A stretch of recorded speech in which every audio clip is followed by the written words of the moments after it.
Yeah, it says we're live, Cordell. Yeah, it does, Dave. We're live, I It's pretty think. quick, eh? You are? Anyway, let me kick off the show here. This is Paranormal Pulse, and this is our YouTube live stream. And Carrie just joined, so let me get Carrie in on this. Good Hi, Carrie. afternoon / morning, Carrie. Does it technically count if you never went to bed? Is it still? I guess it's just good after. I guess it would just be good afternoon. Yeah, it's the same day, isn't it? Yeah, it's a good afternoon with no BS starting in the morning. Hey, Lisa, how you doing? Hi, Lisa. I have a very whiny dog here. Okay, everybody, we're trying some new software, and so if you see us fumbling around or with a technical glitch, it's because this is brand new. So far, we really, really like it. It's much better. So, Dave, test out, see if you can do this live stream chat. But it doesn't show up in Facebook. Okay. Yeah, I can't add anything in the live screen chat. Hold on. Is it supposed to show up in Facebook too? No. Hold on. Okay. Is it supposed to show up? Shut up. I was telling me, shut up, not you. Shut up. Hey, Carrie, there's a message for you from Lisa. She is. I'm just taking day by day right now. But I've got Ponyo here, who's, jeez. Ponyo, come here. Show everybody Ponyo. Come here. Got one in a cage. I just found a little glitch with the screen chat. Shh. Ponyo, no. Oh, is that your dog, Carrie? I thought that was Dave. That was what's panting? That was panting, yeah. Apparently I'm the dog keeper for today. Anyway, so today's show, Simon, we let Dave pick a few things to talk about, and we do have, well, we're hoping we have Mark from Dave's team in the UK. Dave's from Scotland, and hopefully he will be able to join us. They're trying to join now, so that'll be exciting if he can join. So Dave, how you doing? Doing great. Good. Yep, doing Ponyo. I'm not sure what that's. No, this one's Simon. Right. This is Simon. This is my other son's dog. He sits like a prairie dog. He sits like this on his hind legs. That one's Ponyo. Then I have one in a cage downstairs. And then Sweet Pea. It's like a zoo. He's a rescue. Carrie, how are you doing? We got Carrie from Utah. How you doing? Tired, sick last night, this morning. It's just been crazy. But here. Yeah, no, I That's wanted good to, for y'all. But I'm here.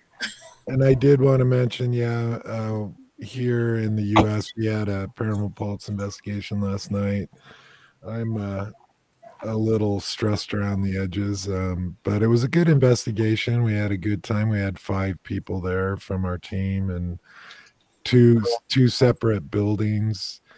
It went real well. We alternated back and forth, and we did have stuff. One of the investigators, Carrie, I wanted to mention this. This is for Dave. Did see 2 feet. He said feet. Walk across white. They were stone cold white, and so an apparition of feet. But he saw something, a white apparition earlier too in the same area. So is it one of the same? So we did have some stuff happen, and it was interesting. So Dave, tell us about didn't you have an adventure yesterday? Yeah, where myself, Mark, Joan went up to. We've got a location next weekend. We can't say too much about it on. Hi, Joan. On YouTube. Hey, Joan, Mark. The it is up near Inverness, up in Scotland. We had a good recce, checking for power supplies, checking for base camp, checking. We did a little, some video and audio footage. What's a recce? A reconnaissance, a scope. We scoped it out. Okay, and I want to People say, here are probably thinking it's a rake. You were hunting a rake. I Oh. do want to say hi to Joan. And Joan, where's Mark? He's supposed to be on here. What's going on, Joan? Anyway, continue, Dave. Yeah, so next week we've got a good investigation. I think it's 8 team members will be there. Hey, Bob. We'll be there probably from 4 p.m. to set up to whenever the morning brings us. Oh, okay, great. I'm excited. Yeah, I'm not going, but I'm excited. We've kind of sworn confidentiality to the client, but obviously offline we can discuss this with you. Absolutely. Waiting. We're still hoping, Joan, that Mark can join. That would be really cool, or both of you. Yeah. We're sitting really close together, which would be. And I want to explain too that I try to post, and I do accidentally skip some, but I try to post all the chats on the video. That way, if the video gets lost or whatever, because if the video gets moved or changed on YouTube or deleted for whatever reason, all the chats are lost. So if I put them on the screen, they're permanently part of the video.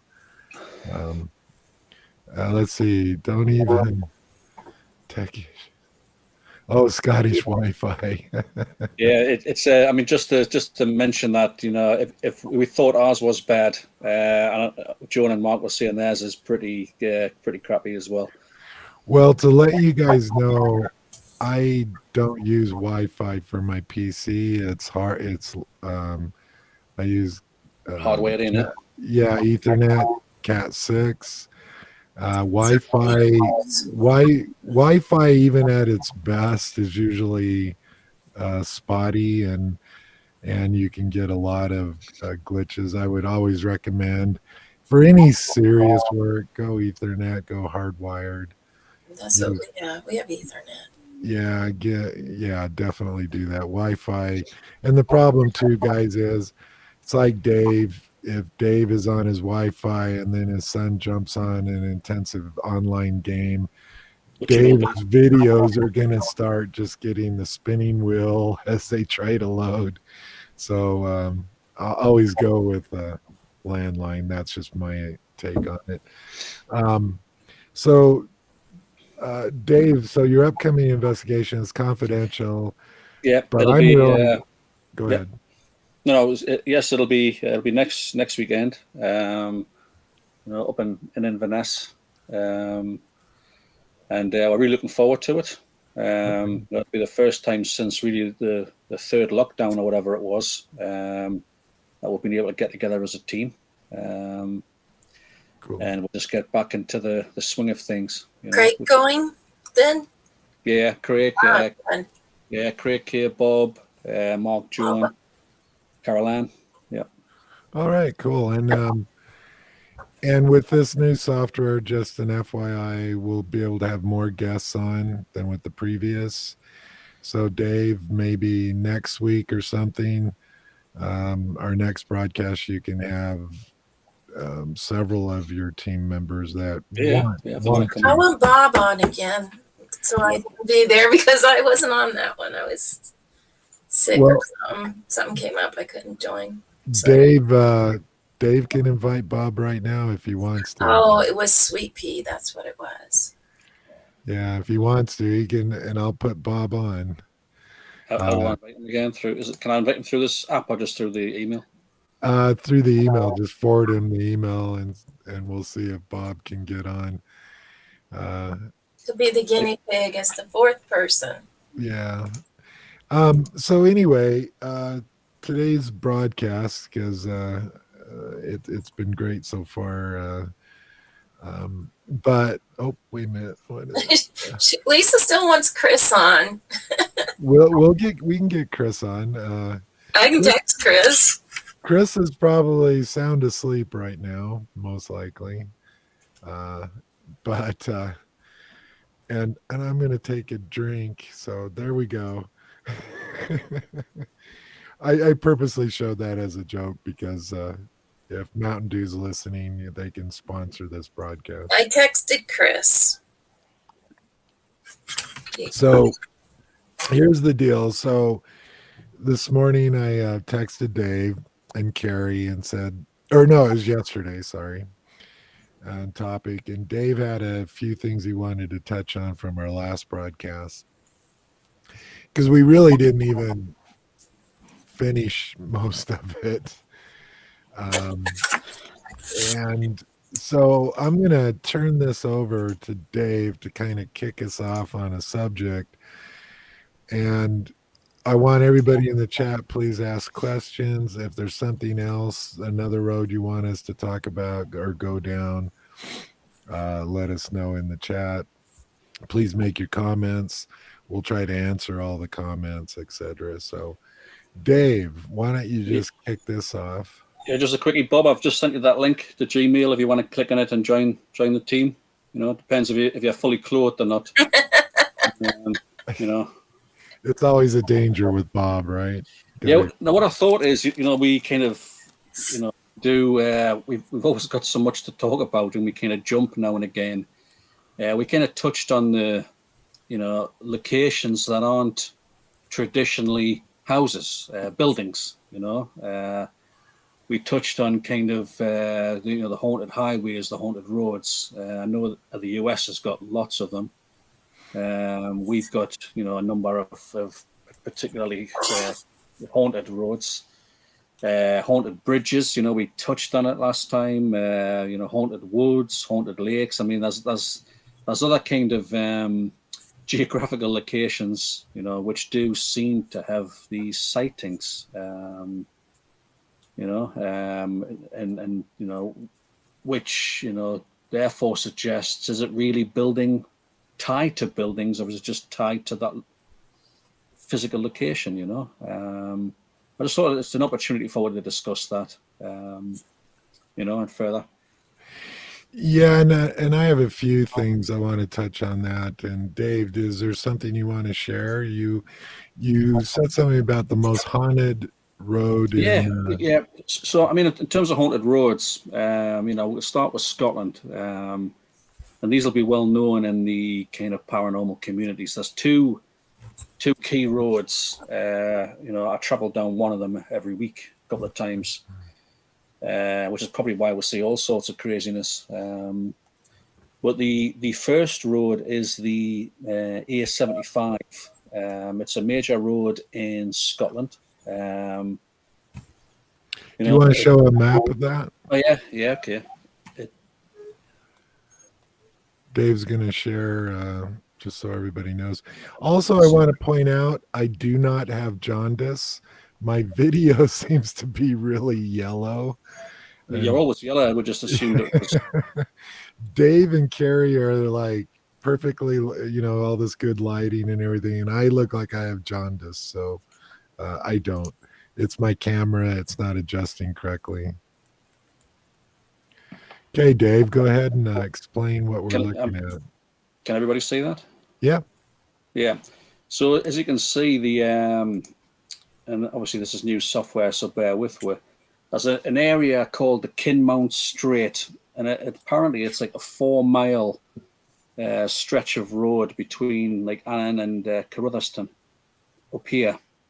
And on this 4-mile stretch of road, there have been Dave, hold on one second. So if you go to the tab that you just brought up, the map will be able to see your cursor, but you have to be on it. Sorry. You have to be on the map. So I see. Oh. Can you see that? Yeah, now we see your cursor. Yep. Okay, right. Kinmount House. Okay. So the area kind of, this is the A75, but this area in particular here allegedly, I mean, you know, according to all the local paranormal groups and reports, there's a 4 mile stretch of this road, you know, which has been subject to investigations. Oh, looks like you can stay here. You know, to investigations, as well as you know, there's have been some paranormal groups. There's been a lot of news reports. I think there's a haunted tour up and down there now. And really, I think the first sighting was somewhat like the first recorded sighting was something like 1962. And I've stopped sharing there. Can you see it now? You can see it now. No, I don't see. I was trying to write stuff down. Yeah. So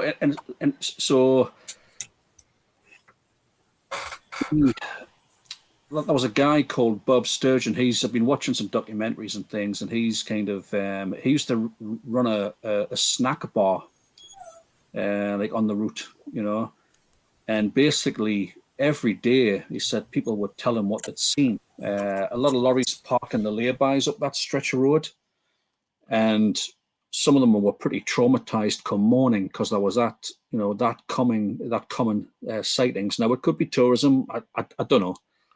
But in 1962, the first recorded sighting was a large ghostly hen. That's like HEN, hen. A hen. Hen, yes. As in chicken? As in a chicken, yeah. Female chicken. And when you say large, I mean... no, I mean, it's like I'm assuming it was a big hen, you know. It flew into it flew at the windscreen of a car, but just vanished as it hit it. It was followed by an old woman, a screaming old man, and then a menagerie of animals, all different kinds of cats and everything. It was just like this crazy procession which the individual seen in that car. There's also, yeah, no, and that's hard to kind of take in. You know, but in the UK, you know, we don't do things by half. It was like Noah's Ark. And there's also been a ghostly furniture van seen. One of the lorry drivers, he saw a parade of people passing by. They were pulling hand carts, and they looked kind of bedraggled and kind of scruffy. And he thought they looked like medieval camp followers, you know, like following an army. And drivers are also convinced they've ran over people. That's kind of, I just thought it was interesting to, you know, this is a road, a well-known road, a well-traveled road. And apparently it does have a lot of, and I mean, you know, Joe and Mark, and I use have got, you know, use are Scottish. So you might have even more heard about more on the A75. But yeah, it's an interesting stretch of road, the Kinmount Strait it's called. So we'll obviously have to check it out, you know, park up overnight. So, well, let me ask you this. So as a paranormal investigator, how would you go about investigating a haunted roadway? Yeah, it sounds like it's a kind of a right place at the right time kind of thing. But the sightings, according to this snack bar person, you know, and it could be for business, you don't know. But he claims that that every morning when he was giving the lorry drivers their breakfast, they would have a tale from the night before. It became so frequent. So what I would do is I would probably drive up and park in the laybys and carry out a series of experiments all the way up that straight, up and down, up and down. Obviously not trying to attract police attention for dogging or anything like that. But you know, yeah, it's especially in lorry parks and laybys. I would think that's probably all you could do. Is if we did have the van set up, we did have Bob's ambulance on the road. We could put 360 cameras on top and just kind of watch from the comfort of the layby. Well, let me get Carrie in on this. So, Carrie, how would you go about you personally investigating a haunted stretch of roadway? I mean, I think it's Safety wise, Well, the whole bit. How would you actually? Because I think that this would be one of these type of stories are probably the most difficult to verify because Yeah. because unless there's like every Saturday at 2 in the morning, this always occurs. How do you go about investigating this and try to prove or find the truth in this? Because I know one thing you would say, Carrie, is probably what does the historical record show, right? well, absolutely. You've got to interview people, find out what the reports are, but then you've got to dig into the history to try to support those. Even if they don't, you want to find information of tragedies, all kinds of things that happened on that stretch of road. So you're going to have to dig into more than just a history book. You're going to have to go make some calls and that. Yeah, I mean, It is obviously, I would send Bob to interview the lorry drivers. yeah. Yeah. And Well, then take what information they give you and then try to research, is it supported? Are there stories in the papers or whatever? Is there historical? Is there down to things of contacting, even there's certain files you can get for emergency services and things like that, police reports and that. So it'd be a lot of work, but you should be doing it anyways. Yeah. If you're investigating it, it's should be done. Safety, absolutely. Those reflective belts, all kinds of. well, I raised this, guys, just for the fact that this is a piece of equipment that if there was a tree line, for example, next to the road, you could probably camouflage and put these in the tree line to at least attempt to get some form of unattended evidence, The only right? thing is, you might catch somebody squatting, taking a number two, something like that. That's the Or find the little girl, ghostly little girl walking in the woods. Well, It's supposed to be. well, I think what Dave's implying a ghostly somebody Yeah. doing a ghostly something. So yeah. it depends if there's kind of any lorry parks. Yeah, it's. I think it's an interesting road. I've only been down it twice, I think. It's. I think we should investigate that further. Yeah, and see what Pussycat says. Yeah. If Yeah. it's a 15-mile stretch, guys, um, you know, I'll be honest with you. I probably would not have any. I don't know if I'd have any interest to try to. I mean, I think it would be interesting. I just some. Let's see. Um, This actually makes me think of some other places that when we're done with this one. well, and I want everybody to know that's listening to this currently or in the future. The United States has just as many. Many, I mean, every many country. roads. The reason why we I find this subject fascinating, guys, is because every country, every city, every town has the ghost story, and 9 out of 10 of them have the haunted road or the haunted crossroads, and or oh, don't this cemetery, don't go there at night because this will, the lady and this white lady is seen floating across the cemetery or crying by a grave, and these are so common. They're almost universal, right, guys? But you know Yeah, what it makes absolutely. me think of? Oops, sorry.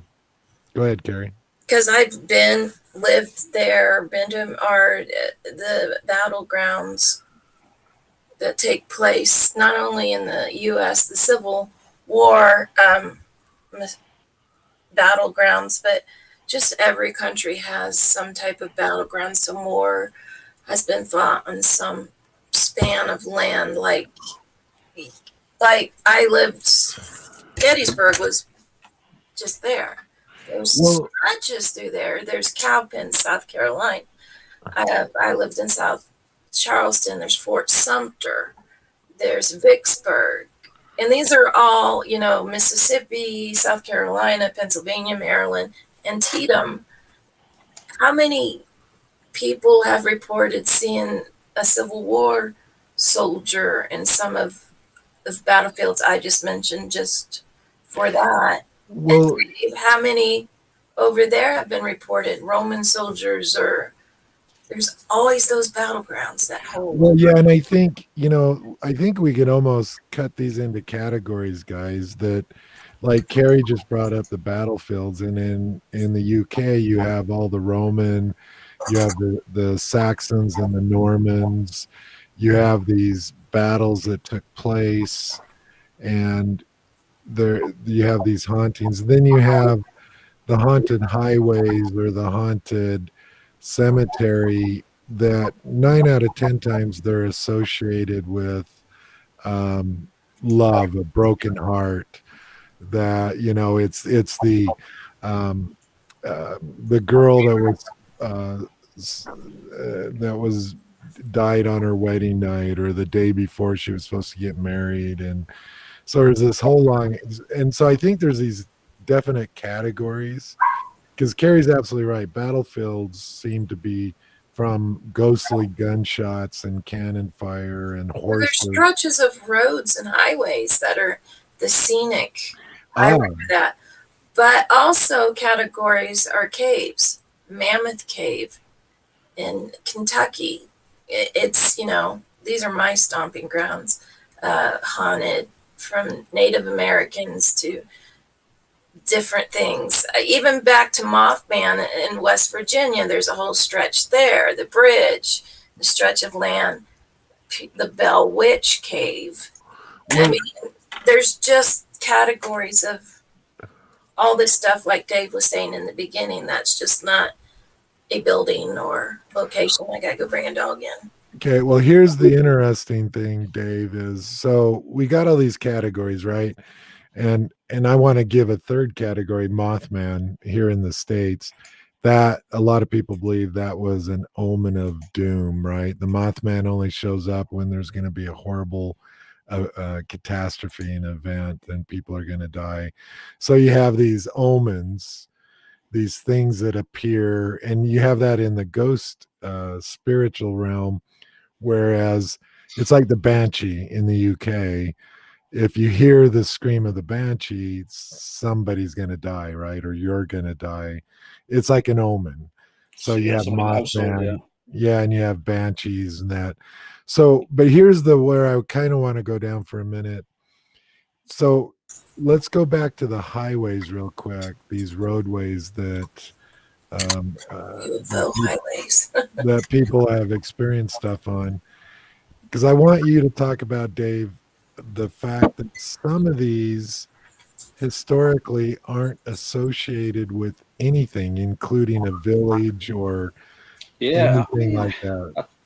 that's a fair point. There is a well-known a well-known kind of bypass which I've travelled on many times as well. It's called the Stocksbridge Bridge bypass. It's like North Sheffield. I think it connects Manchester to the M1, and that was put in to bypass the town of Stocksbridge, and that's been on a number of kind of unexplained like programs on TV, things like that, because of the police. The police were actually called, from memory, I think the police were actually called because the construction workers had seen children playing, singing nursery rhymes. They'd also seen a monk, it gets back to your monk, like you mentioned a couple of episodes ago. So they actually called the police. They thought that they were trespassers, so the police actually put a vigil up there. And the police were actually attacked. The car was attacked by unseen forces. something was hitting, banging the car doors. As soon as they opened the car door, it stopped. So that's why it kind of, because they interviewed the police witnesses or the police who were there as well, which I suppose kind of does that bring it into a more reputable story, if kind of figures of that kind of nature, like judges, police, that they are kind of professional witnesses, we'll say. I don't know. Well, Dave, where I lived in England was close to Hitcham, which was just out of Bury St. Edmunds and all that. And there was, for those who don't know, you drive literally on a one width road, the back roads, that's about as wide as a vehicle. And you share this road with other people, but we'd always have to go through RAF Rattleston. It's just, no one would know it's there. It's old war bay of doing World War II planes and that would come in there, but it was Rattleston. And when you drive through that stretch of land, people don't know it's there. There's nothing left. There's maybe a couple in the distance that look like what bunkers and underground bunkers and that, but that stretch of road had weird things happening. But the sad part is the majority of people didn't know the significance of the area. So I think when people, real quick, like, I think when people hear of death, or like when I was talking about my mom last week, when people hear things and it's possible for them to go see it and all that, these stories and things get built up. And it's just how fast a false story or something can create these myths or whatever. So I find it amazing, how many actual sightings. When you think of roads and highways, especially main motorways, and that, how many bypasses are actually have had reported experiences and haunted sightings. A lot of bypasses, and so really, the bypasses weren't there originally. They probably weren't major roadways, so they've actually built on kind of land. And for some reason, these are prone to a lot of different sightings, some crazy sightings, monks and children and all sorts of things, which you wouldn't normally associate with. But there's been a lot of deaths on these bypasses as well, Well, every village has their pub, and they have their church. And there is a lot of stuff associated with the church. Well, it's interesting because I think this is okay. So here's my take on it. I totally get Dave goes down a modern road that historically was maybe a Roman road or next to a Roman road. I get why people might report Roman soldiers, apparitions, just like in any other location. What I don't understand, Dave, is what you alluded to was, so they build a brand new road that doesn't go anywhere near any historical location, no village, nothing. It's virgin territory as far as human travel. Why would that be haunted? Why would they see Roman soldiers? Why would they see a monk? And this goes into the bigger topic of what creates a haunting, or how come a haunting all of a sudden appears. Because I'll just throw this in, because unfortunately roadways are dangerous, driving vehicles are dangerous, and going all the way back before cars, horse travel and carriage travel were dangerous also.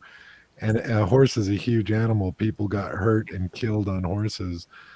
So why isn't there more hauntings? Why isn't it always that specialized, like the girl in white that's private property? Well, and so I wanted to open the discussion up to that, because What creates a haunting? Why say there's a stretch of road and 20 people over 100 years died on that road? Why is it specialized to one or two apparitions or one or two so-called hauntings? That's the part that fascinates me, and we'll let Carrie go first, then we'll let Dave, and I'm going to mute myself. So One thing about England that I found really interesting is that public footpaths. Through people's property, there's public footpaths that you could walk through someone's farms or whatever, as long as you're on that. Which intrigues me because how many people on those public footpaths and that have found Roman coins or helmets, Roman helmets in that. So when it's not necessarily a road, we don't know every square foot of country that somebody was on previous. There could be someone's farm that had this huge event go on and no one ever knows. So that always intrigues me because you're constantly finding things you wouldn't think out there. How did it get out there? Which creates stories in that. My question now for Dave is, do you find that the we'll call them the natives, the British and the Scottish and all that, know certain areas, but then you get tourism in and people hear stories and then they go flood it and create a bigger mess or create topics off a story, so it kind of veers into a not so believable, like it gets glorified in the wrong way from tourists and that coming in and trying to it's interesting that a lot of the sightings are locals, people who just travel the road. A lot of the sightings we get, maybe it's more tourism and kind of some of the touristy, like London and etc. But major roads. Yeah, but on these like quiet country lanes and things, it's usually either kind of lorry drivers. I suppose they could be classed as tourists, but lorry drivers who pass through, or just locals. And when you look at houses and there is if a house is being refurbished, allegedly there's supposed to be more reported activity. If major changes are occurring in the home.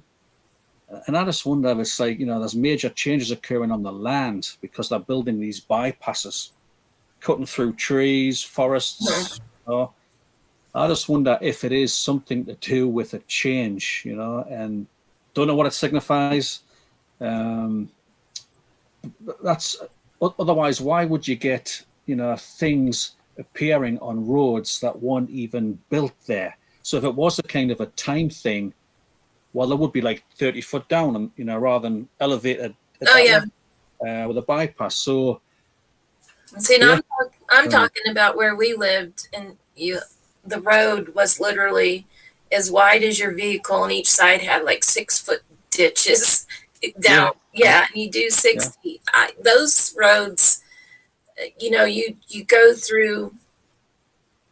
You're out in the country. It's beautiful. I loved going that way. But here and there, you would hear of a story of an apparition that's supposed to be seen there or whatever. And in your mind, it's like, okay, who's out here? There's literally, you came across another vehicle every once in a while. So how do those stories get started? Churches, there's a lot tied to the churches. Stories that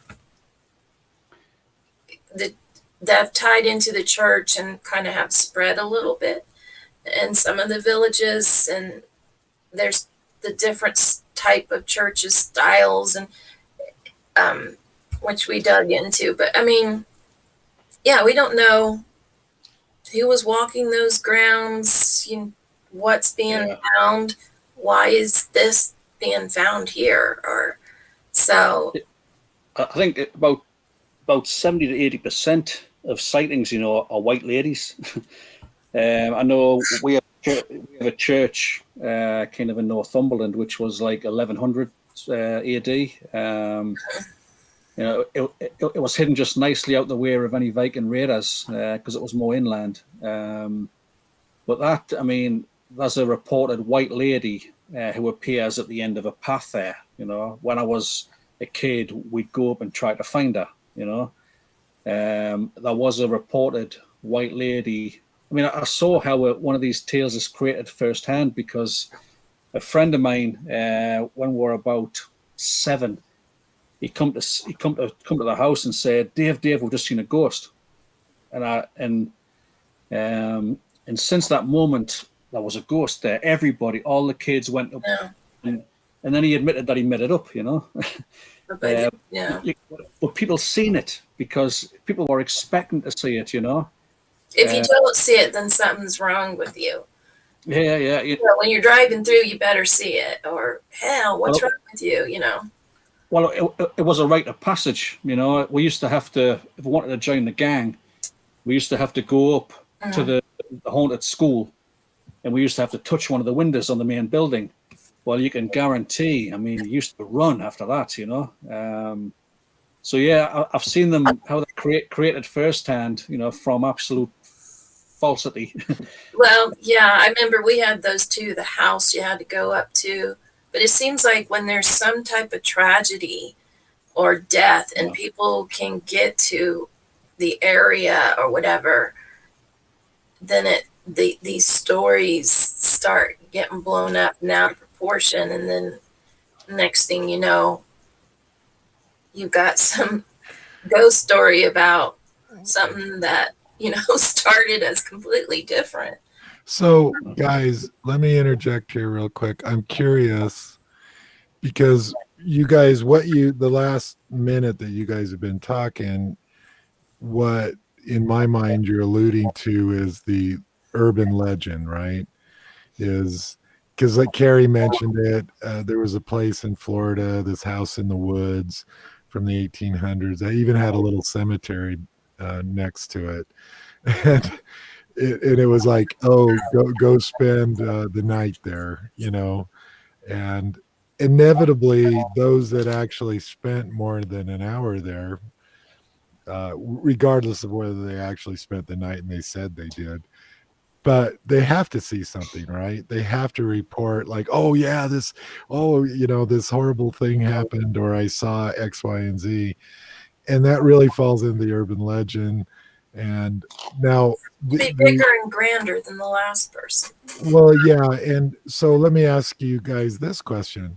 So if Dave tomorrow came up with a stretch of highway, let's say Dave is this prominent person, everybody in the town knows him, and he all of a sudden developed this imaginary story, makes it up that, oh, I encountered this at 1 a.m, just 2 miles outside of town. Do you think that within a couple years there would be other people reporting it? Because I think it's human nature. I think it would happen, and before you know it, that story would be part of the lore of that town or that road. And having said that, how many of these stories do you actually think are really occurring? Or do you believe it's kind of what we just said? Go ahead, Dave. Good point, right? We took fact, you know, when I was growing up, I took it as fact that church had a white lady, because I don't even know who told us. It was like lost in time, you know. But we took it as fact. Never spoke to anyone who had ever seen her. But we took it as fact that there was one there. It's the same with, there was also a ghostly miner. That's a miner as in a coal miner, not a kid, you know. A ghostly miner would drive by the church at midnight. Didn't get it. There he is. It's miserable. A ghostly miner. Oh, we hear Dave. Yeah, you got some headphones, Bob. Ghostly miner. Sorry, I was having trouble with the sound. Yeah. There we go. You have earbuds?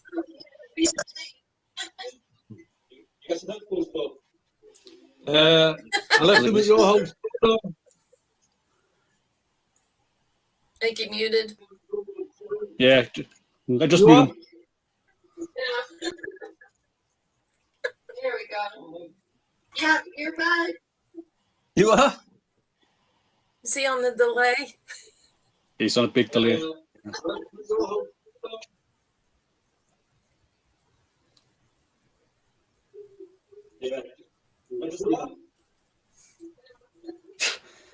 But Cordell, that's kind of what I was saying. As I said with what happened to my mom, this story came out about the bridge. And so how one little incident gets blown into this big story and it becomes more. Now it wasn't one person killed on the bridge. There's like 5 people, and every year it just gets bigger and bigger and grander. And what could be a 6-foot spot on a bridge or a road now becomes 2 miles, 3 miles. So, yeah, stories tend to grow, and like Dave said, everybody goes to try to scare each other and prove, and It is. it's It grandiose. is a rite of passage, isn't it? I'm sure every town and village must have like that rite of passage. So, Yeah, I don't know what Bob's doing. I'm just trying to do earbuds. There he's got them. I'm feeling seasick. Every town and village must have like that rite of passage. He's trying. He's trying. It's not working on the phone, but I can see myself on the tablet. Can you hear us? Yeah, I can hear you, Bob.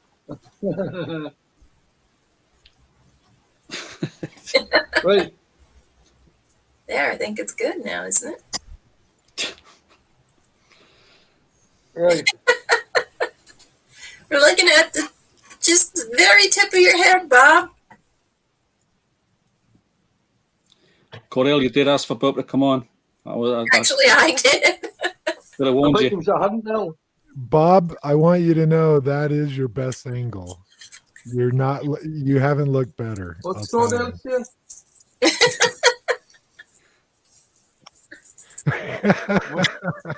Pussycat.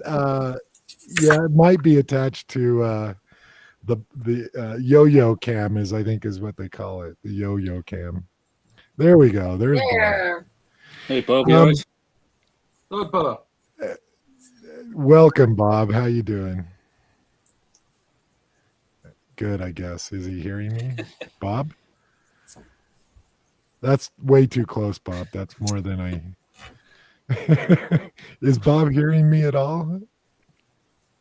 I think he was giving you something there, Cordell. Okay, well, back on track, guys. Okay, yourself? So let me ask this question for conversation. So here we are. Can you hear us? Yeah, Bob. I'm You're on good. can't hear you. Must have a couple of bottles of wine, I think. Oh, by it's the not way, working. I What?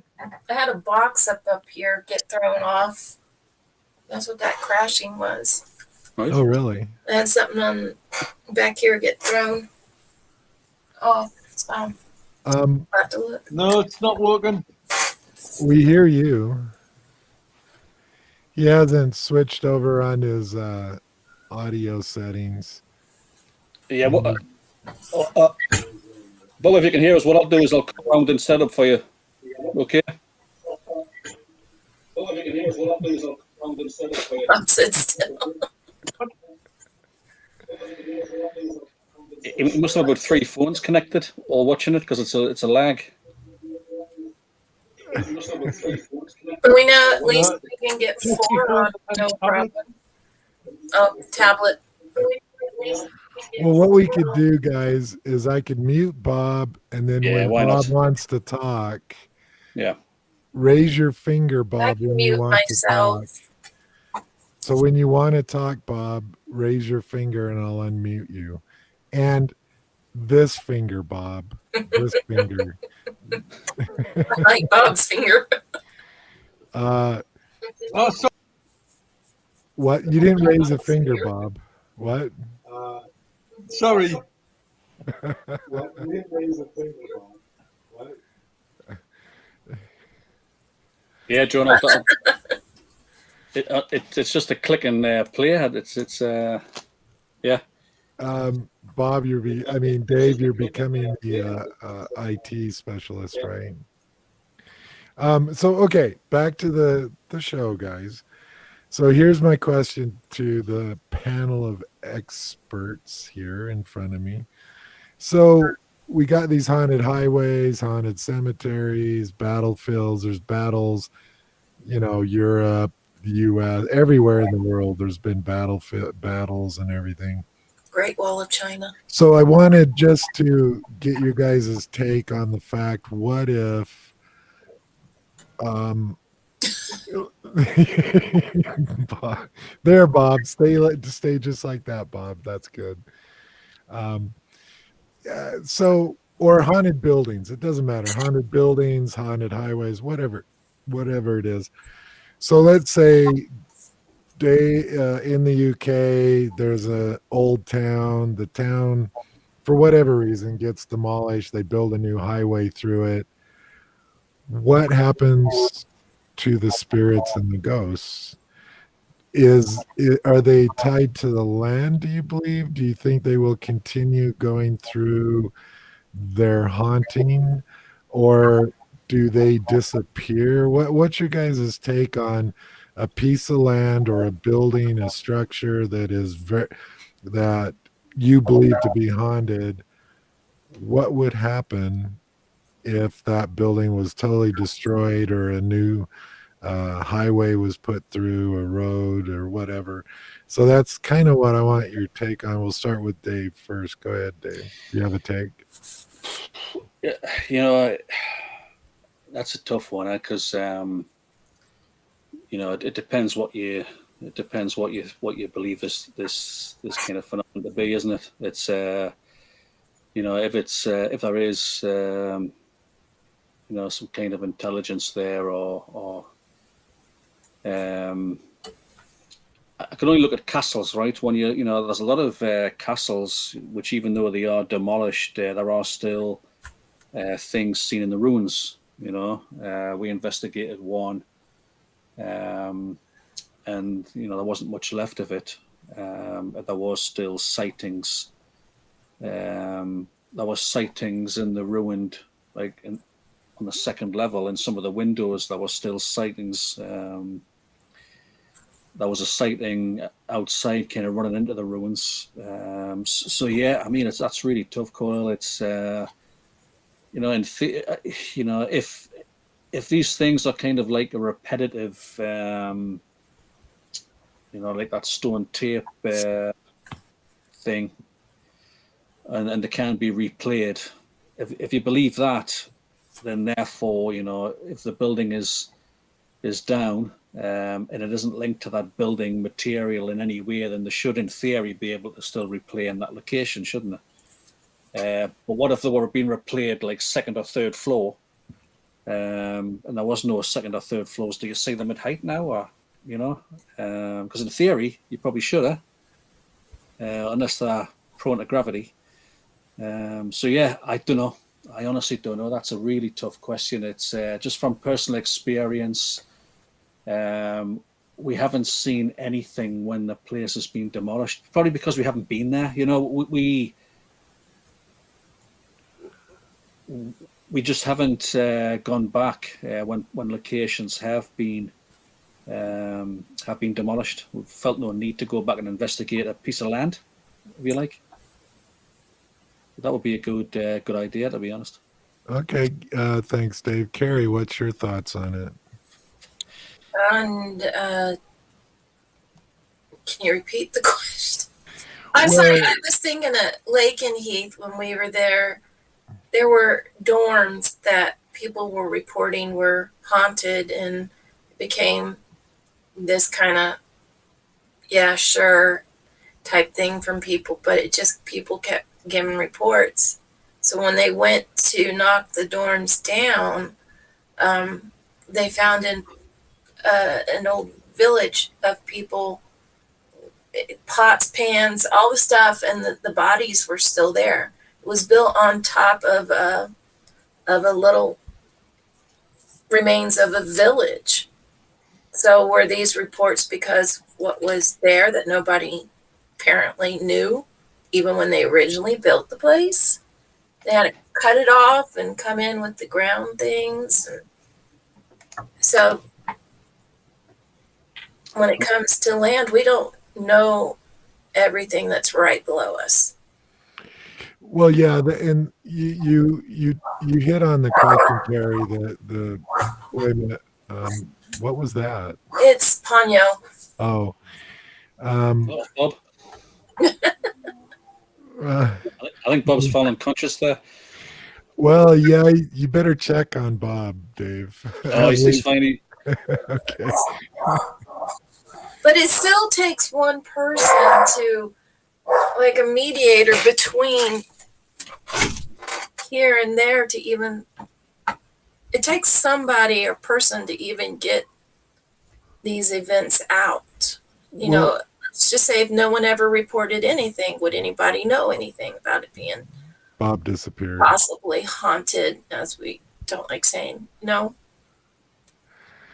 Yeah, I Bob. think it's more of the area than the actual Well, what's on it. well, the reason that's why I asked the question, guys, because I think it's fascinating, because it also leads into the other question for me that us three have talked about many times is what comes first, the haunting or us as the fleshies, the live human beings? Do we create the haunting? And does it's almost like the the old saying, if a tree falls in the woods and nobody's there to hear it, does the tree actually still fall? It's not necessary to create. What if it's one person who experiences? Well, but see, that's my point is, or that's the question, I guess, is Creating just leads a different. if if Dave believes a castle is haunted, does that like increase the odds of it being haunted just because Dave believes it to be so? And it goes to the whole question, who how does a haunting actually occur? Is it because collectively enough people believe it to be haunted, so therefore it becomes haunted? And I know that's kind of a, Yeah, because it only takes one to start. what do you well, let's start with Dave. What do you think about that whole concept? Because if again, it goes to the other question, Dave, too, is if you tear down the building that you thought was haunted, does the haunting go away? So it's kind of that creation deletion question. But anyway, go ahead. Just curious. Well, Lisa mentioned something there in the chat. We lived in a we lived in City in Utah, and one night we heard a Native American chanting like "Hey, yeah, yeah, yeah, yeah," and it actually kind of came in the room, kind of was really loud, and then it kind of left and went quieter, then it was away. Now if that chanting was somehow attached to that land, and then these houses were new, um, then it looked like there was a clear interaction with that still occurring at that time. But I still think it needed people to hear it. I think it needs people caught ill. There is a condition with humans that allows this to occur. I think it's rare that you see kind of cameras pick up ghostly things going about their business. I think it does require that whether it is that time slip phenomenon, whether it is that perception that you have to be able to hear it and see it, otherwise it wouldn't. I don't know. No, You, that's fair because I don't know either, and that's my. I think you can only go off experience, can't you? And we've experienced things kind of which were obviously there prior, which were like imprinted in.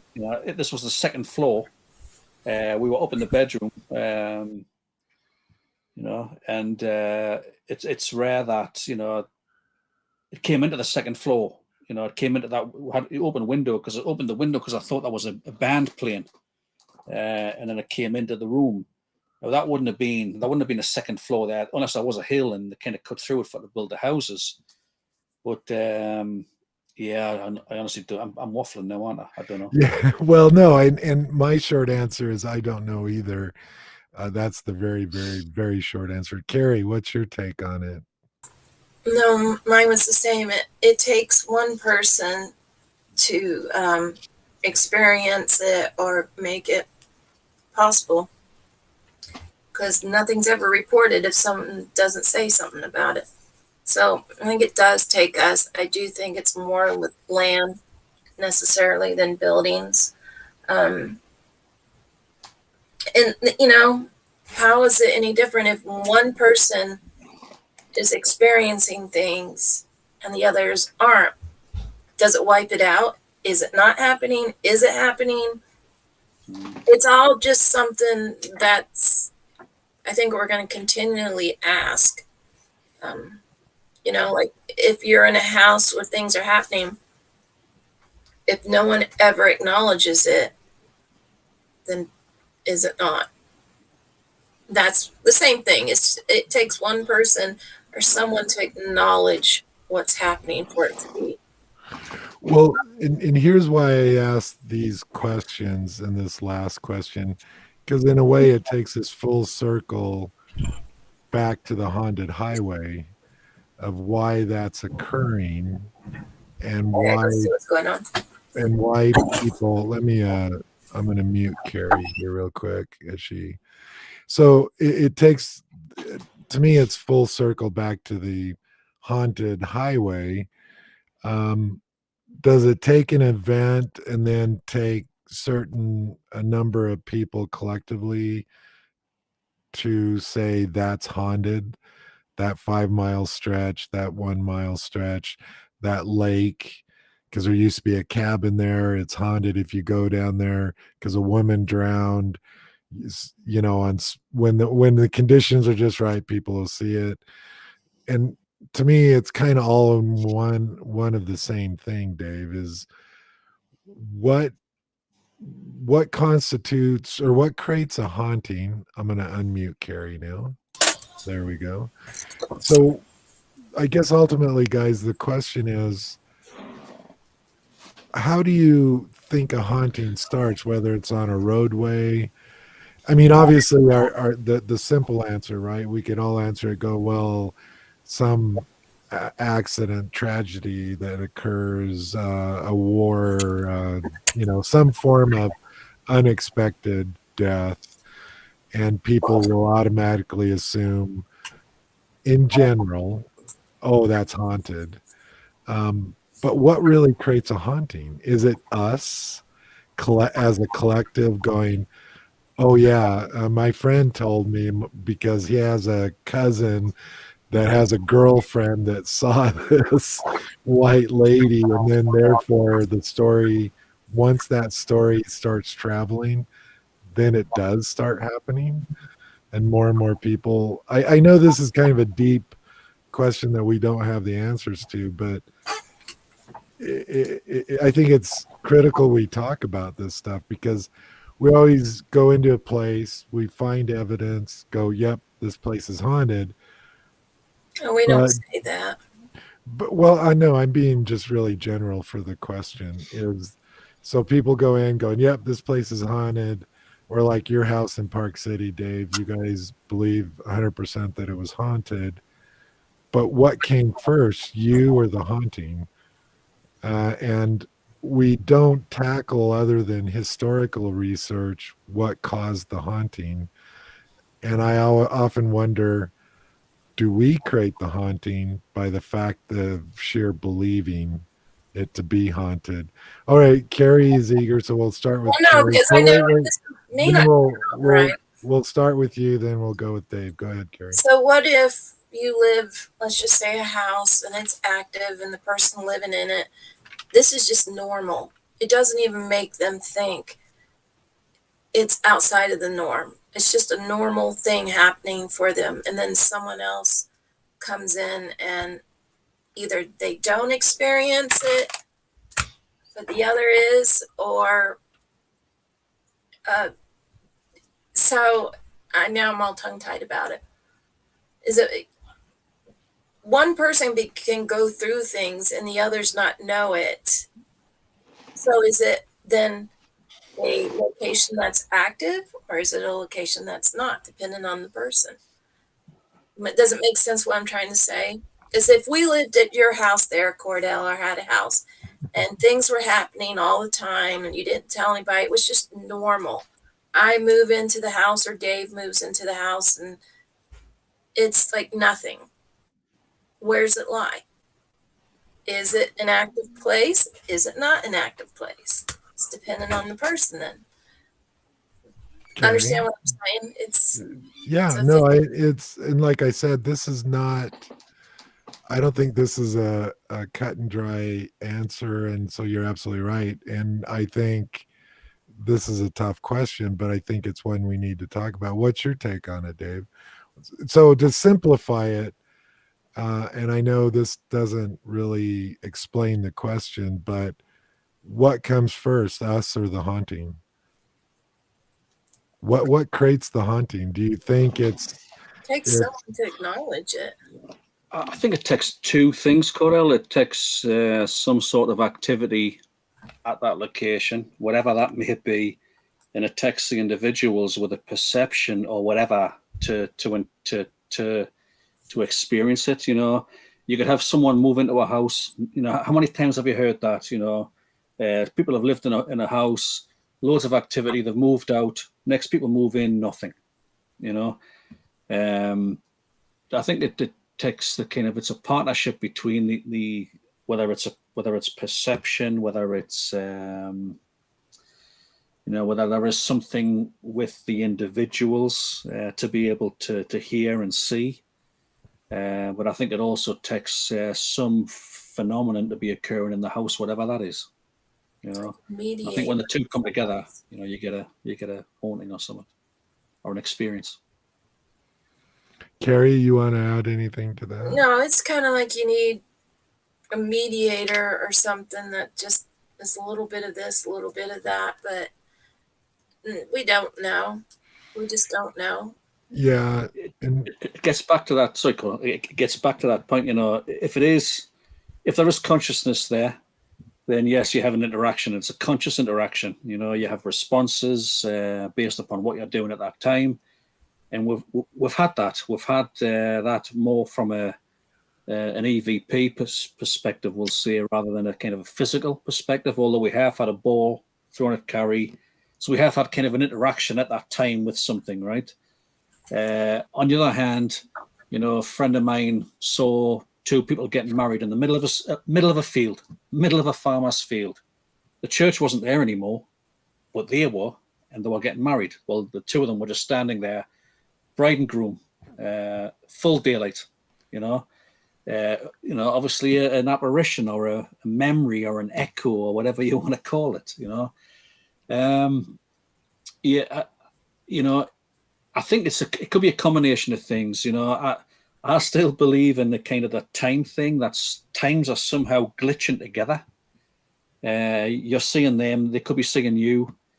But what I can't understand, that kind of gets thrown out the window when you get a lot of the repetitive sightings. You know, King Arthur riding across the moor on his horse or something like that. You know, that could be more of a time thing. But what I can understand is how they can interact with you. That's what really throws that out the window. You know, how can they interact with you, and how can they comment and discuss, You know, sometimes they don't. Sometimes it's kind of a random statement as if I'm talking to someone else. You know, I love you too, my papa. And sometimes it's, you know, Carrie's sitting in the house in Park City with you. I say, Carrie, do you want a drink of water? Carrie says, no, no. You, Corel, said, go on, you should have some water. And a female voice, as clear as day, says, she'll have water. You know, that's an interaction. You know, and I cannot explain it. I got smacked on the head that night too. Did you? Yeah. That is, you know, so I have all these conflicting things.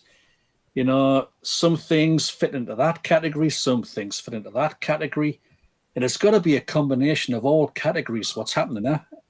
It can't just be one thing. Well, let me and I'm gonna try to play moderator. That's kind of what When you're I've done, been I just doing. want to throw something in. But I do want to kind of focus this down a little bit. So here's my other question, and I realize that most of what we talk in the paranormal are concepts, and yeah, this is what I think's happening.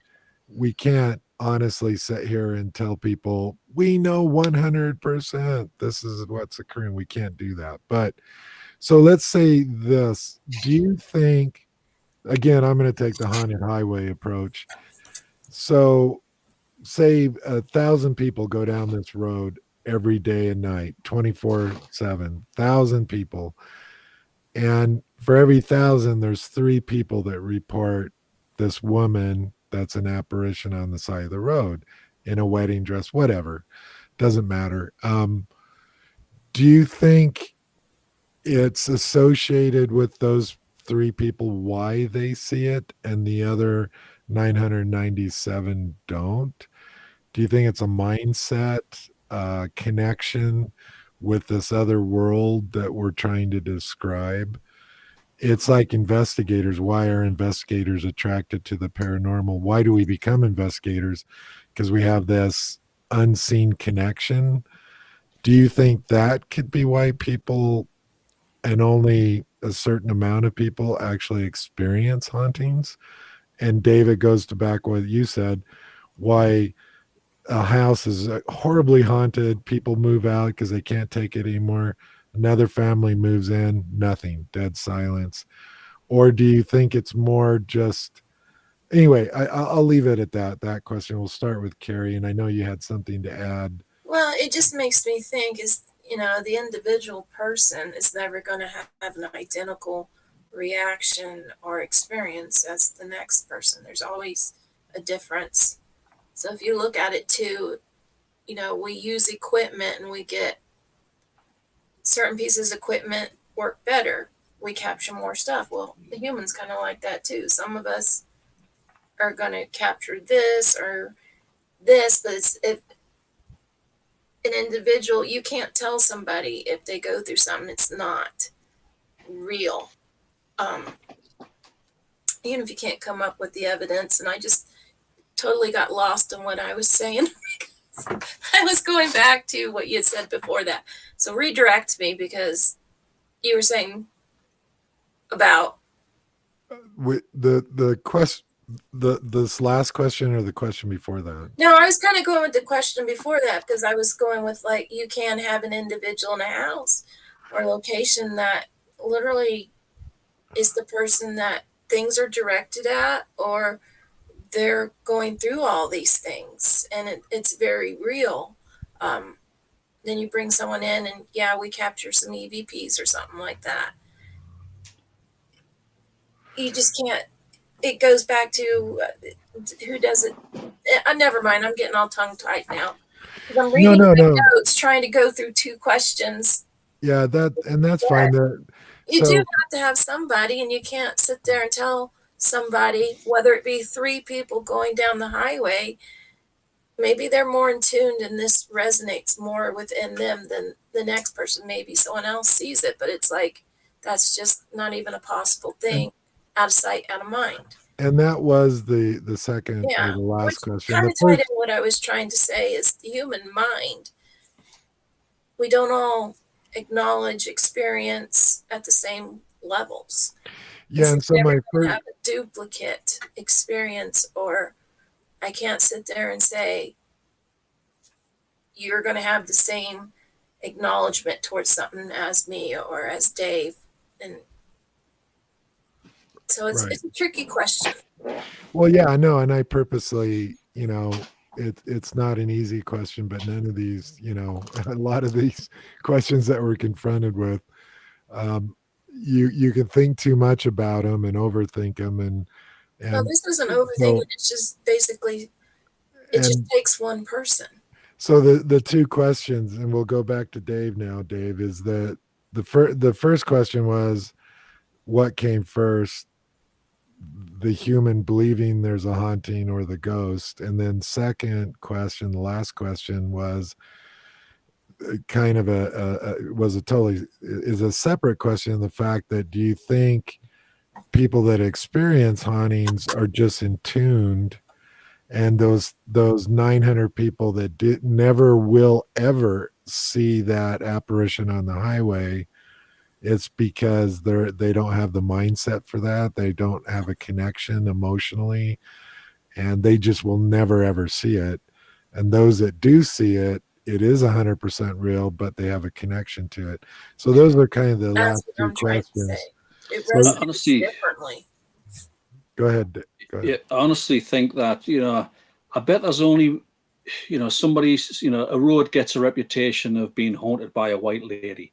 I bet only one person has ever seen it, and it just sounds more sensational. So what happens in the UK is, come Halloween, there'll be a list of, people used to go out on the radio shows and go to these different locations, and things got kind of broadcast that way.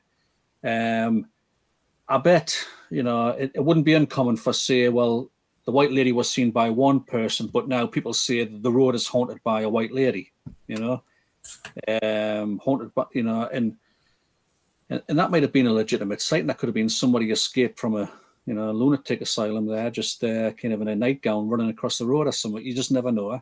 But I think the second question, I think, when you're on about, no disrespect, that made it sound disrespectful. I didn't mean to sound that way, but I think certain people are tuned in. I think certain people see these things and certain people don't. To be honest, I don't know why. Or certain people have a more likelihood, different conditions occurring, have a more likelihood to see things. That's why some people seem to have a life of this, and some people have never seen a thing at all for their whole life. It's not to say that it isn't happening. They just don't acknowledge it and don't perceive it, I think, to be And he honest. just said what I was trying to say. Yeah, Well, go ahead, exactly what Carrie. Carrie said. Go ahead. Go. No, he Go just said what I was trying to say too. I mean, everybody, you can't duplicate what Dave hears, sees, feels, anything. You just can't. There's always going to be a variable in there somewhere. But if you're in a home and Dave is going through these things, someone else might be, oh, yeah, I felt that too. Just thought it was a strong wind, or, someone was slamming the door in the house or something. And the other people can be experience it, but they're totally blocking it out. They don't realize that this is possibly, they want to rationalize everything, and therefore nothing ever could be outside of the norm. There's no possibility of anything paranormal. So I think there's those people, and then, like Dave said, others that this was just life. I mean, in terms of how this is communicated, how does the public know there's a white lady on a road? And Stories. yeah, and I think it's what's this saying? Yeah. I think it's an emotional. I really think it's down to a person. And I let me comment on Lisa's comment, which I still have up on screen. Very good question, Lisa, and one that I don't think we have time to totally tackle, but it is part of this, because it goes to the whole, if we go back 30, 40 minutes in this conversation, one of the questions I asked you guys was, is a spirit associated with the land if you have a haunted building or you believe it to be, and it gets torn down, does those spirits still there? Do they still interact as if the building was? Can if a highway's built through what used to be a building, is there a good possibility that people driving along that highway will now see these spirits that were in the building, but they'll be on the highway? And this kind of goes associated with what Lisa just said, because Still takes somebody.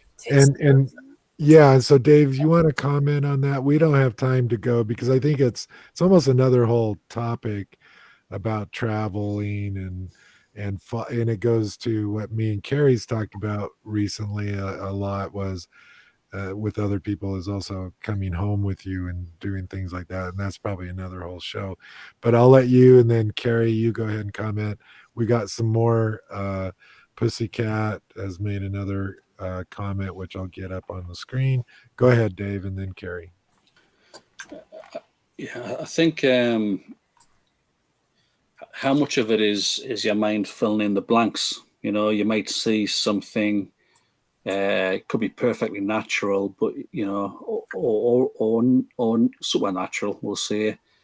And your brain tries to kind of to rationalize and create something from that.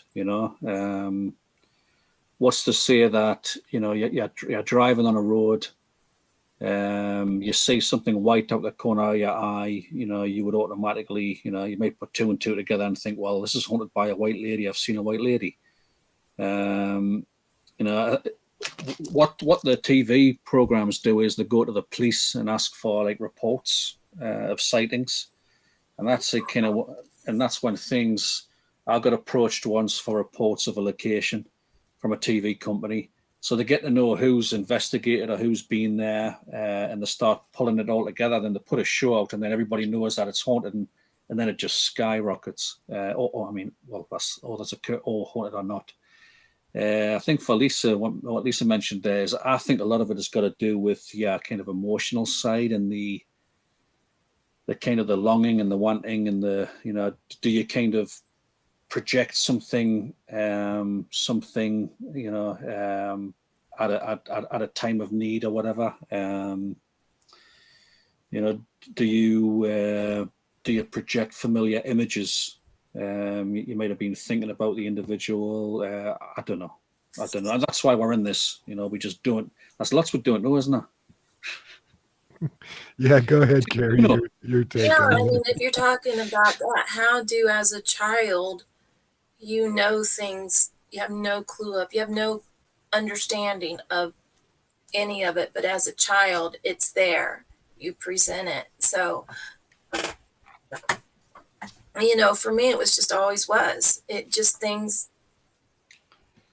were really wild as a child. Things that I report in that, it can't be a yearning if I don't know what it is or what it means or who this person is. Well, and I think, Carrie, that's a thank you. That's a good comment, because that goes back to the one question I asked about, are certain humans destined to experience? So I'm going to encapsulate this question slightly differently. So here it is. So are certain humans just or destined to experience these paranormal things versus other people? Because I've met people, I've taken friends on investigations in the past, even guys that worked for me, that like, oh no, I've never experienced, nothing ever happens, I never see or hear anything. And sure enough, every time they went, they're like, nope, nothing happened. And they literally, nothing would happen. Is there people that are destined never to experience? And if so, like maybe Carrie and Dave here, you're from the point you were born, there was something slightly different, that this was going to be part of your life, whether you liked it or not, and you were going to experience stuff. Do you think that, what do you think of that concept? Because Carrie already mentioned it, Yeah, that like her life, this is throughout her life, she's experienced I the didn't know what. paranormal. Yeah, I didn't know what paranormal was. Right. And I that's didn't know what. To me, everything, it was perfectly normal. well, For other people not experiencing these things was like, what's wrong with you? so there's my question. Do you think that if, Dave, you experience some form of haunting or supernatural stuff your whole life, you're just, even if you don't want it to happen, you're just kind of doomed that you will be the guy that sees the white lady on the side of the road, and the other 500 guys or people, sorry, um, just never will, because they don't have something inside there. And whether it's emotional connection, maybe it's a DNA, maybe it's whatever it is. What's your opinion, Dave? Then we'll go to Carrie. Yeah, I think, I could I could list all the things that I've seen. Thanks, Lisa. I can list all the things that I've seen, heard, encountered, and people would think it's bullshit. They would just think I'm, they would just think it's bullshit. It's just seems to be too much, And is it the kind of I've been doing this for so long? Is it the kind of, is your mind playing along with it, and and it's that wanting and needing to see things and wanting to encounter things? Is your brain superimposing the expectations on things?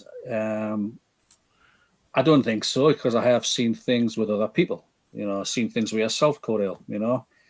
I think it's a perception thing, and I think once you see something, that kind of unlocks something for you to see more, because you're more familiar with it.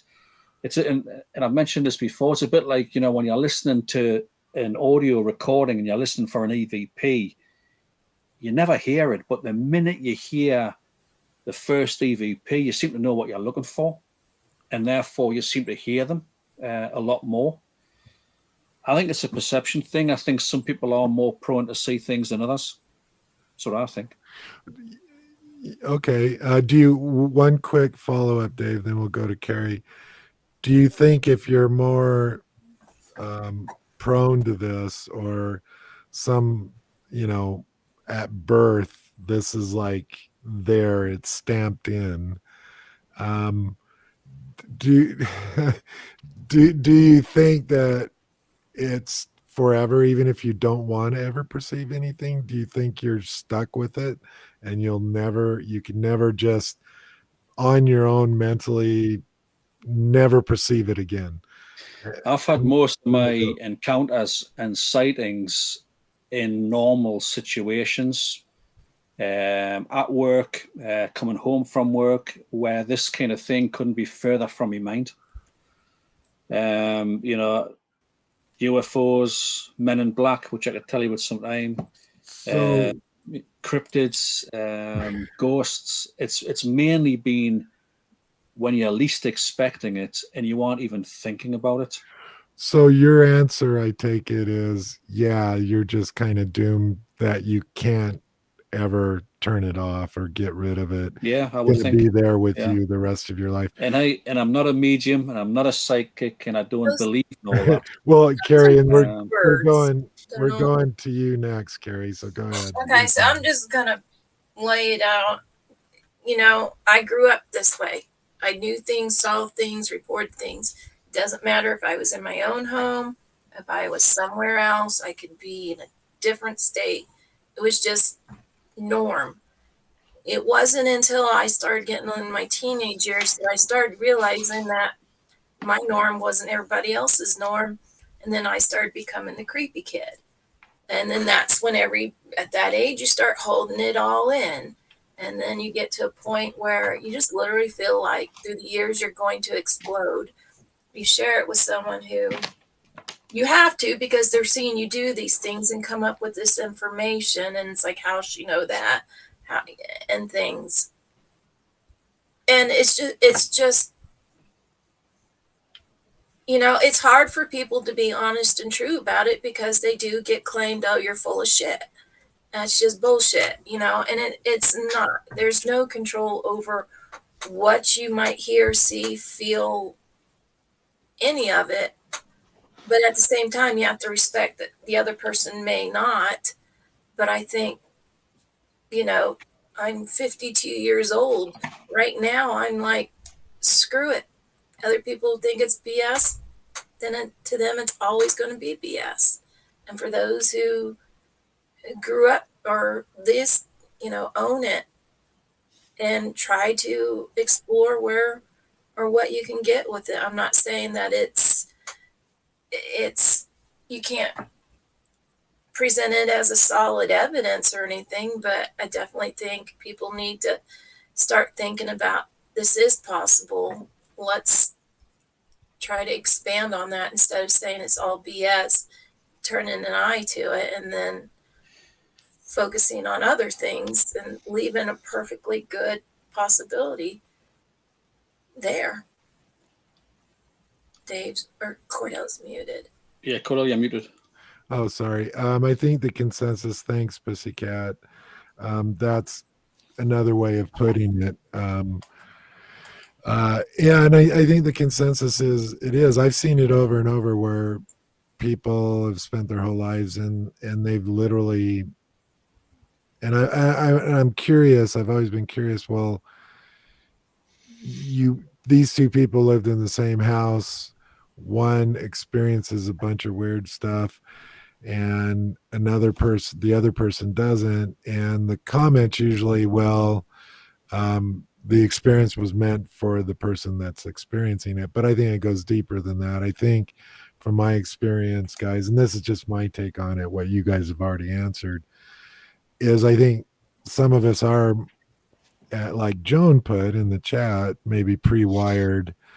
Now, the good news is I enjoy this. I know Carrie does, Dave does. So that's good news, right? If there is a pre-wiring and that we're just, this is the way we are, and we'll experience more of the paranormal. Sorry about all my air quotes here.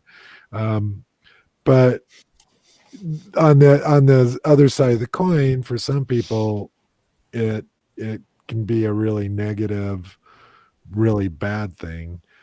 And I guess that's why I asked the question, because if we think there's a possibility of being pre-wired for this, that you can't shake it, and even if you wanted to get rid of it, it'll always be with you.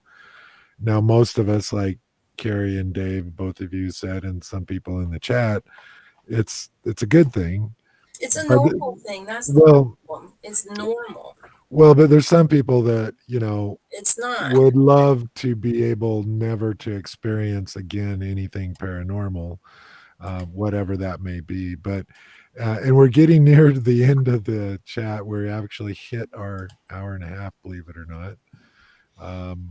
But I think this is a fascinating conversation, and there is no right or wrong answer, right, guys? Sorry, Dave. I just have to agree with Dave on one thing. It's the whole psychic medium. Those words are just rubbish. That crap, they don't even go into remotely what people go through, because there's really no words that you can put to it that is going to identify directly with another person going through it. So the psychic, the medium, all that's just made up crap words. Okay, go ahead, Dave. So but is it not like, somebody, a fossil hunter, you could walk on a beach with a fossil hunter. You can't find a thing, they find fossils because they know what they're looking for. I mean, what if, could be.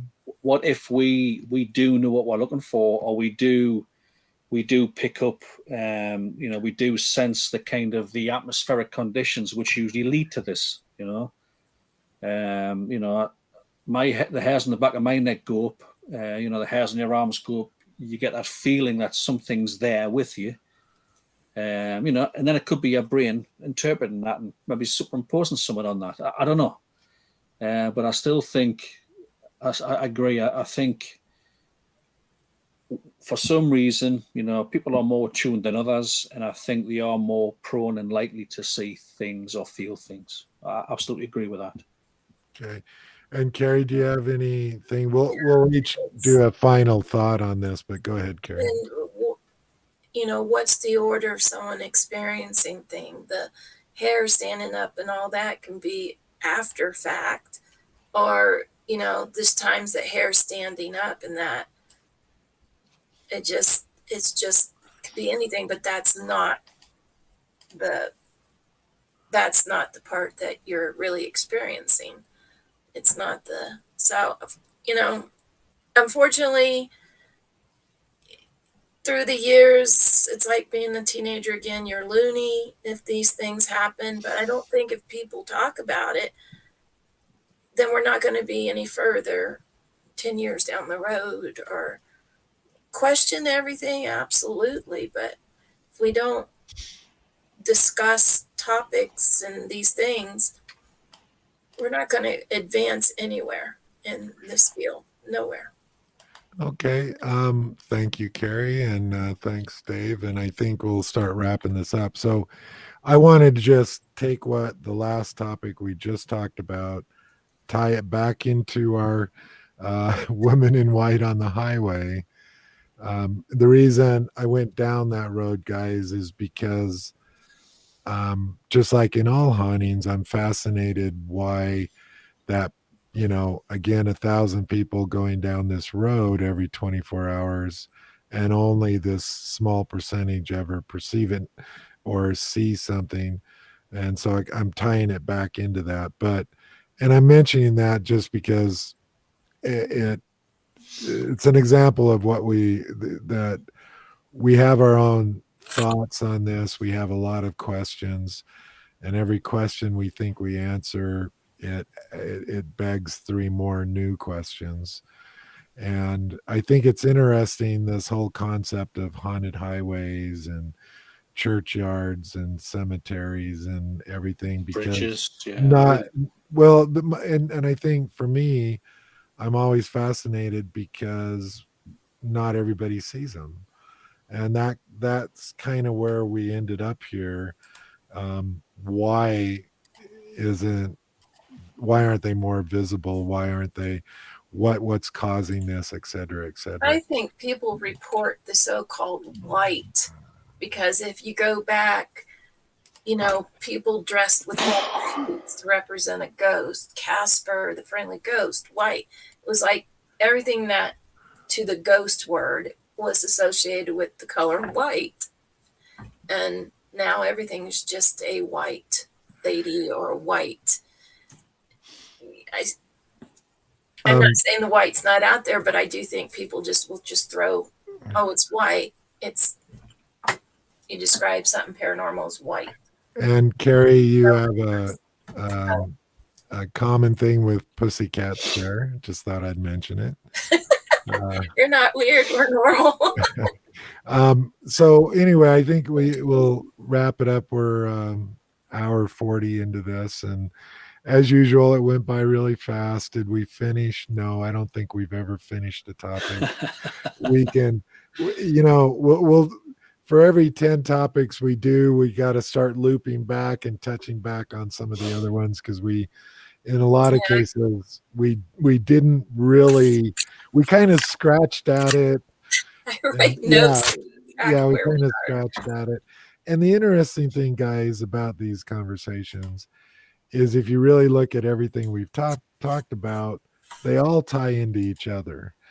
And in the big umbrella of the paranormal, they're all linked, and they're kind of all tied together in the same subject. And we're trying to break little sections of it out and try to loop them back into what we experience as investigators or in just everyday life, whatever the case may be, or both. I was a weirdo before an investigator, so well, what comes first? So as we wrap this up, I'll give each of you just any final words to summarize. And today I didn't give too many of my opinions. I threw out some questions. Some of the questions were just for the conversation point of it and the concept of, well, what if? And the less we know, guys, the less we have answers for, the more what ifs, right? And that's one of the problems is Yeah, but that, I still think, Cordell, we are on the right track. We do apply, a level of rigor, a level of data, kind of requirements. You know, I do think that we are heading in the right direction. no, and I think, and I'll let Carrie speak for herself, but I think she would say the same thing. I agree too. And do we sometimes go down rabbit holes that we shouldn't? Yes, but it's part of the process.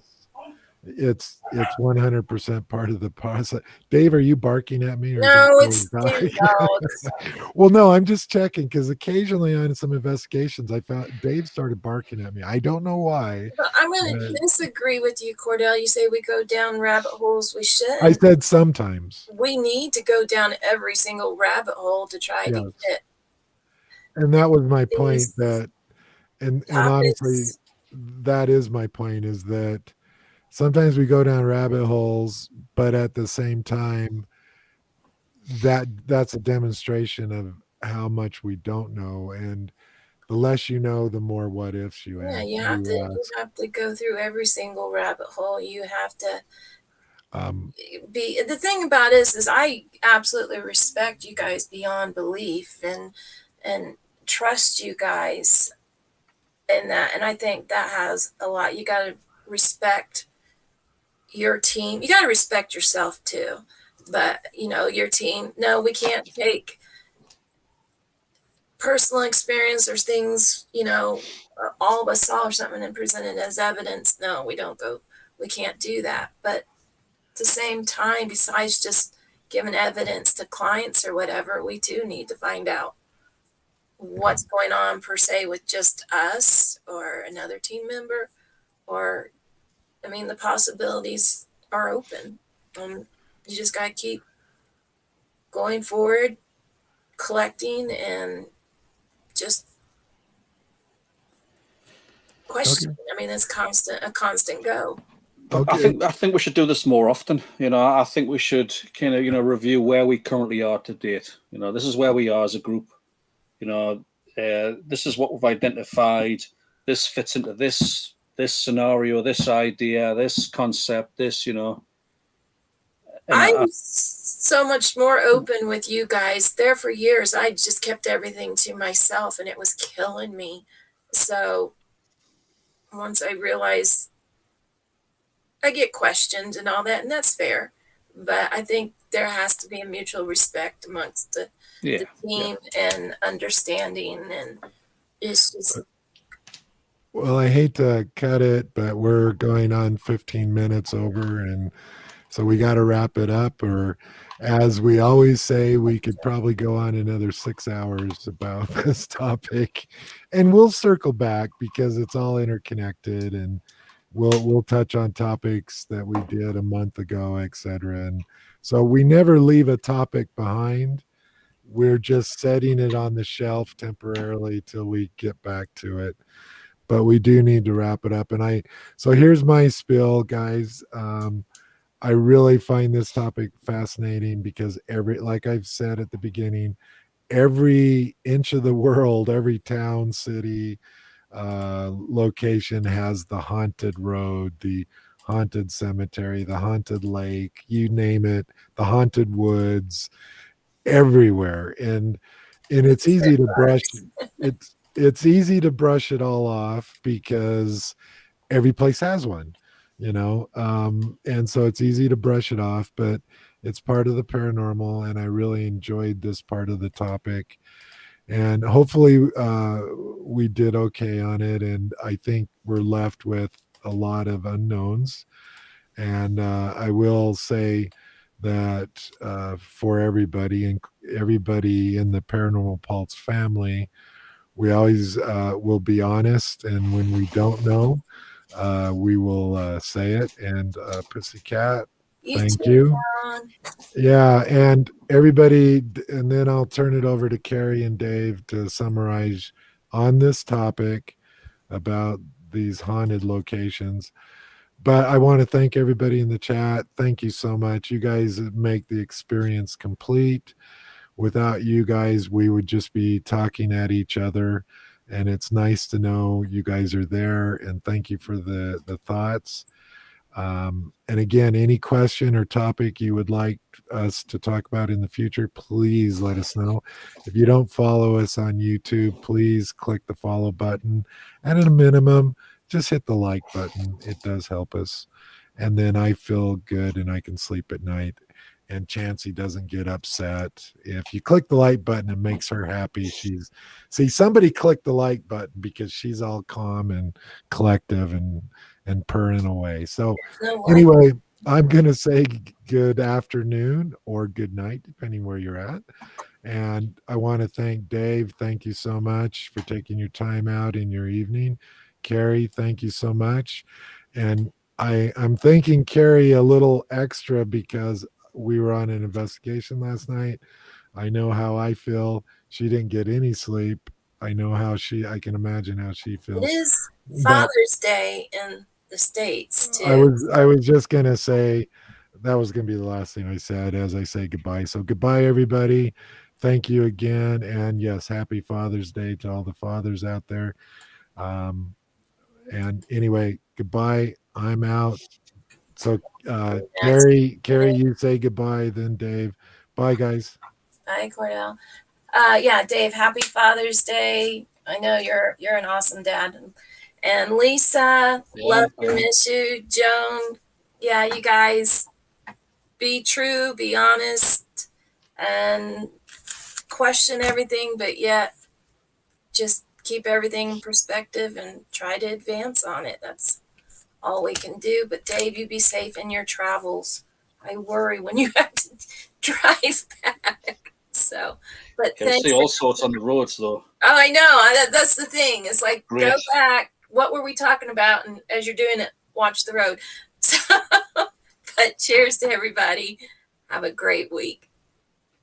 Yeah, and likewise, as Carrie says, bye everybody, and I'll see the majority of you next week. Yeah, I will meet up at mine first, load the tables and things, and then we'll go. Okay, bye everybody. Thanks.